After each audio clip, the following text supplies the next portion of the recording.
Hello friends, welcome back to unlock profits. आज हम इस वीडियो में गोल्ड और निफ्टी का कोरिलेशन देखेंगे। Nifty in the sense overall stock market के ऊपर हम इसका कोरिलेशन चेक करेंगे, यानी कि ओवरऑल मार्केट के अगेंस्ट गोल्ड कैसे रिएक्ट करेगा। Whenever there will be a crash, how gold will react to that और those crashes, we will check it out. This is very interesting video. अगर आप historically देखेंगे gold कैसे behave किया है वो भी आप इस वीडियो में देखेंगे। So let's check it out. So many investors hold gold and silver to hedge against their various economic crisis, specially for stock market crashes. So क्या रियली गोल्ड एक हेजिंग जैसा काम करेगा when it is correlated with stock markets? आज की इस video में वही देखेंगे। सो अगर आप एक चीज़ नोटिस करेंगे ओवरऑल, आज हम इस वीडियो में S&P 500 को गोल्ड से कंपेयर करेंगे इवन विथ सिल्वर। सो हम निफ्टी से क्यों नहीं कर रहे comparison? So S&P is a global index बोल सकते हैं, because US is more matured market when it is compare to India. So US में मोस्ट ऑफ द केसेस क्या क्या होता है वही the Indian markets gradually and slowly follow that. So if you look at major crashes और major declines in S&P 500, उसके against में gold कैसे रिएक्ट किया है? If you look, there is one thing common. Whenever there are big crashes, gold ने उसके against positive return दिया है। There was a very exceptional case from 1980 to 82, जहाँ पे S&P 500 ने नेगेटिव 27% रिटर्न्स दिया, उसी के अगेंस्ट में गोल्ड लगभग 50% ड्रॉप हुआ था। उसके अगेंस्ट या उससे छोड़ के अगर आप बाकी सब देखेंगे, eventually gold did well in some certain cases like 1998 and 2020.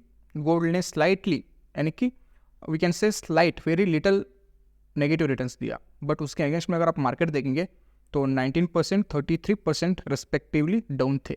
So we can say gold is good asset class to hedge against equity whenever there are market crashes. तो कब यूज़ करना चाहिए गोल्ड को as a investment? Only when the markets are at all time high.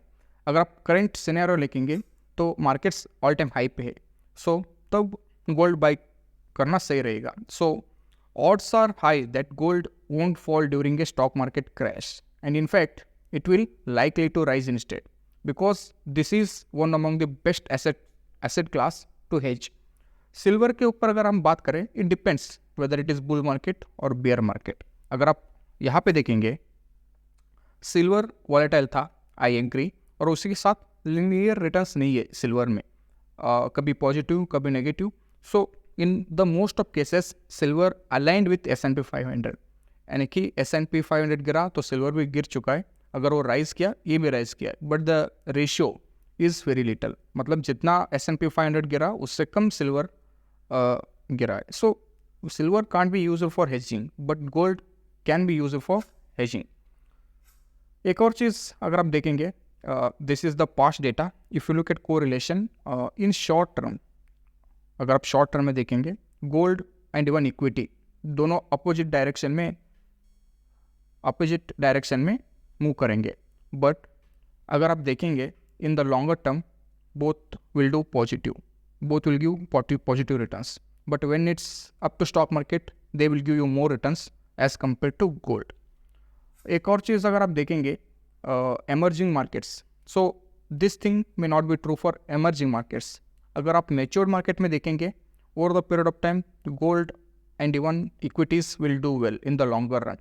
But emerging market में क्या होता है, as it is growing market, the index or the particular prime index of that country, I'm talking about equity, they may do exceptionally very well when it compared to gold.